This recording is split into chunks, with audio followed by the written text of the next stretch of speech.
हरे कृष्णा। पाप मोचनी एकादशी को आप सभी की हार्दिक शुभकामनाएं। भगवान श्री विष्णु की विशेष कृपा आप और आपके परिवार पर बनी रहे, ऐसी हम मंगल कामना करते हैं।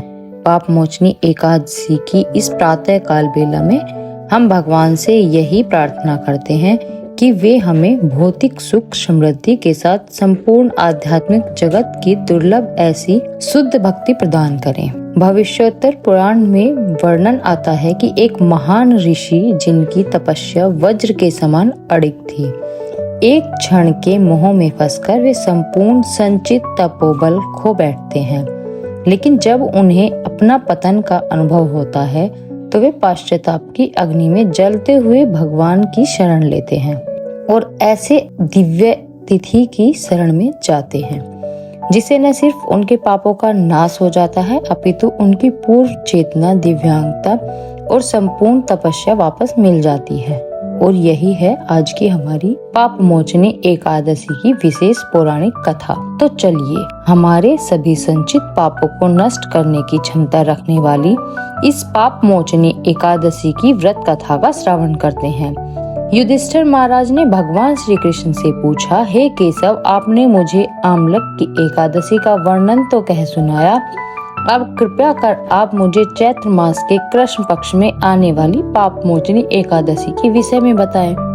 युधिष्ठिर महाराज का प्रश्न सुनकर मधुसूदन श्री कृष्ण ने कहा, हे राजन, एक समय की बात है जब लोम ऋषि ने राजा माता को इस पाप मोचनी एकादशी की महिमा सुनाई थी। चैत्र मास के कृष्ण पक्ष में आने वाली इस एकादशी के पालन से समस्त पापों का नाश हो जाता है और व्यक्ति अष्ट सिद्धि को भी प्राप्त कर सकता है। अब मैं तुम्हें लोम ऋषि द्वारा सुनाई गई पौराणिक कथा का वर्णन सुनाता हूँ, तो ध्यान पूर्वक सुनिए। यह कहकर भगवान श्री कृष्ण ने ऋषि द्वारा सुनाई गई कथा कहना प्रारंभ किया।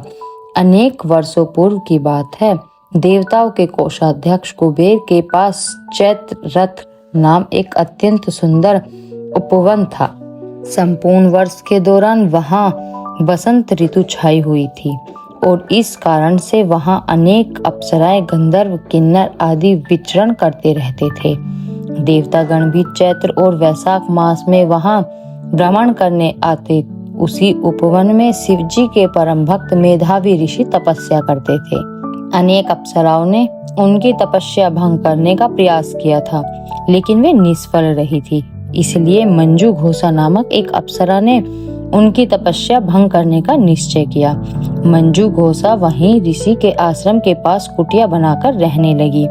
प्रतिदिन वह अपने गायन और नृत्य से ऋषि को आकर्षित करने का प्रयास करती रहती। कुछ समय पश्चात शिवजी के शत्रु कामदेव भी वहां आ गए और वे भी मेधावी ऋषि के ऊपर अपने बाण चलाकर उन्हें परास्त करने का प्रयास करने लगे। अब देखिए, आप सब जानते हैं कि जब शिवजी ने दक्ष के यज्ञ कुंड में अपनी पत्नी सती देवी को खो दिया था, तो उसके पश्चात उन्होंने ससुर दक्ष को बकरे का सिर देकर स्वयं 60,000 वर्षों तक तपस्या करने चले गए थे। उस समय ब्रह्मा जी ने शिव जी का ध्यान भंग करने के लिए कामदेव को बुलाया था। कामदेव ने शब्द, स्पर्श, रूप, गंध इत्यादि अपने हर प्रकार के बाणों द्वारा शिव जी के ध्यान को भंग करने का प्रयास किया था। उस समय शिव जी को कामदेव के ऊपर अत्यंत क्रोध आया था और उन्होंने अपने तीसरे नेत्र के द्वारा कामदेव को भस्म कर दिया था। हालांकि उनका शरीर नष्ट हो गया, लेकिन उनका अस्तित्व तो था। दिखने लगे कि उसी समय अप्सरा मंजू घोषा इस ऋषि के पास आई। ऐसी स्थिति में मेधावी ऋषि कामदेव के बाणों से पराजित हो गए और अपनी उपासना को भूलकर उस अप्सरा के साथ संलग्न हो गए। इस प्रकार अनेक वर्ष बीत गए। जब मंजू घोषा ने देखा कि ऋषि का पतन हो चुका है, तो उसने स्वर्ग वापस लौटने का निर्णय किया और ऋषि से आज्ञा मांगते हुए कहा, हे ऋषिवर, आप मुझ पर दया करें और मुझे स्वर्ग लौटने की अनुमति दें।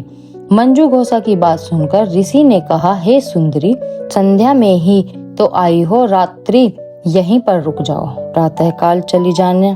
इस प्रकार मंजू घोषा ऋषि के साथ 57 वर्ष 9 महीने और 3 दिन तक रही, लेकिन ऋषि को यह संपूर्ण समय अर्धरात्रि के समय प्रतीत हुआ। जब दोबारा मंजू घोषा ने ऋषि से जाने की अनुमति मांगी तो ऋषि ने फिर से उसे अपने साथ ठहर जाने के लिए कहा, लेकिन अब मंजू घोषा को ऋषि की योगिक शक्ति का भय लगने लगा था। उसे लगा कि जब ऋषि को वास्तविकता का ज्ञान होगा तो वे अवश्य ही मुझे श्राप दे देंगे। लेकिन उसने प्रेम पूर्वक वाणी में ऋषि से कहा, हे ऋषि, आप मेरे साथ गुजारे हुए अपने समय का ध्यान करें। क्या अभी भी आप संतुष्ट नहीं हैं? जब मंजू घोषा के यह शब्द सुनकर ऋषि ने काल की गणना की तो उन्हें अपने कर्म पर पछतावा। उन्होंने क्रोधपूर्ण लेकिन अश्रुपूरित नेत्रों से कहा, अरे अरे, मैंने अपने जीवन के 57 वर्ष व्यर्थ कर दिए हैं। तुमने मेरे जीवन और मेरी तपस्या दोनों का ही सर्वनाश कर दिया है, क्योंकि तुमने एक पिशाचिनी जैसा व्यवहार किया है। इसलिए मैं तुम्हें श्राप देता हूँ कि तुम इसी क्षण पिशाच योनि में जाओ। ऋषि से श्राप मिलने पर लज्जित और व्यथित मंजू घोषा ऋषि के चरणों में गिर पड़ी, उनसे दया की याचना करने लगी। तब ऋषि ने कहा, हे देवी, मैं इस श्राप को वापस तो नहीं ले सकता। तुमने मेरी तपोशक्ति का विनाश कर दिया है, लेकिन यदि तुम चैत्र मास के कृष्ण पक्ष में आने वाली पाप मोचनी एकादशी का निष्ठा पूर्वक पालन करोगी तो अवश्य ही तुम इस पिशाच योनि से मुक्त हो जाओगी। यह कहकर मेधावी ऋषि अपने पिता च्यवन ऋषि के आश्रम में चले गए। वहां जाकर उन्होंने अपने पिता के चरणों में गिरकर मंजू घोषा के साथ घटित सारा वृत्तांत कह सुनाया और इस प्रकार कहा, हे पिताश्री, मैंने दुर्भाग्यवश एक अप्सरा का संग करके अपने समस्त तपोबल का नाश कर लिया है। कृपया मुझे इस पाप के प्रायश्चित का कोई मार्ग दिखाइए। अपने पुत्र की दयनीय स्थिति को देखकर च्यवन ऋषि ने कहा, हे पुत्र, यह तुमने क्या कर दिया है? इस पाप का एकमात्र प्रायश्चित है कि अब तुम चैत्र मास के कृष्ण पक्ष में आने वाली पापमोचनी एकादशी का श्रद्धा पूर्वक पालन करना चाहिए। इससे तुम पाप मुक्त हो जाओगे।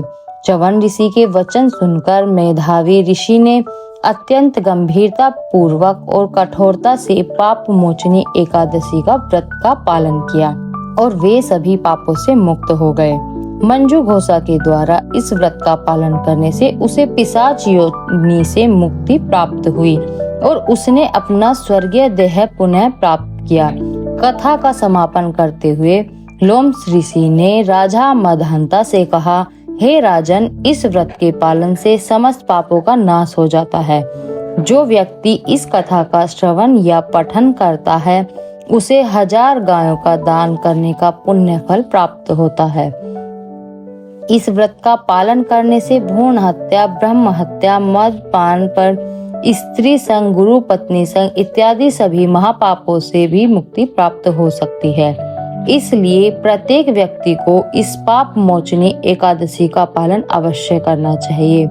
अगर आपको आज का वीडियो अच्छा लगा है और आने वाली ऐसी ही प्राणभूत एकादशी कथाओं को बनाने में, उसका प्रचार करने में यदि आप हमारी सहायता करना चाहते हैं तो चैनल को सब्सक्राइब कर लीजिए। इस दिन व्यक्ति को अधिक से अधिक हरे कृष्णा महामंत्र का जाप करना चाहिए, यानी हरे कृष्णा कृष्ण कृष्ण हरे हरे, हरे राम राम राम हरे हरे। संपूर्ण उपवास का पालन करना चाहिए, अर्थात एकादशी के दिन किसी भी प्रकार का अन्न या अन्न से बना हुआ कोई भी खाद्य पदार्थ नहीं लेना चाहिए और संपूर्ण जीवन में अपनी चेतना को अधिक से अधिक श्री कृष्ण में बनाने का प्रयास करना चाहिए। श्रीमद् भगवत कथा इत्यादि वैदिक ग्रंथों को पढ़ना चाहिए और हरि कथा का श्रवण करना चाहिए।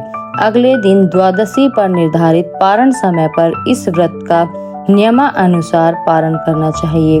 इस व्रत की संपूर्ण विधि, व्रत विधि और पारण कैसे करें यह जानने के लिए आप हमारे चैनल के पिछले वीडियो को देख सकते हैं। तो यह थी पाप मोचनी की एकादशी की पौराणिक कथा। अगर आपको यह कथा अच्छी लगी तो इसे आप अपने मित्रों और परिवारजनों के साथ भी शेयर करिए और उन्हें भी इस एकादशी कथा का श्रवण करने का पुण्य फल प्रदान करिए। और जैसा कि आप सभी जानते हैं, हम इस चैनल पर एकादशी से जुड़ी हुई और अन्य पौराणिक कथाओं को यथार्थ रूप में हमारे शास्त्रों से प्राणभूत रूप में आपके समक्ष प्रस्तुत करने का प्रयास करते हैं, वह भी बिना किसी मिलावट के। और हमारा अभियान यही है कि हम अपनी वैदिक कथाओं और शिक्षाओं का उसी स्वरूप में प्रस्तुति शुद्धिकरण करें जिस स्वरूप में उन्हें वास्तव में लिखा गया है। आने वाली नवरात्रि से जुड़ी हुई पौराणिक कथाओं को सुनने के लिए और ऐसी और प्राणभूत वैदिक जानकारियों को प्राप्त करने के लिए आपके अपने चैनल अमृतवाणी भजन को सब्सक्राइब कर लीजिए। हरे कृष्ण।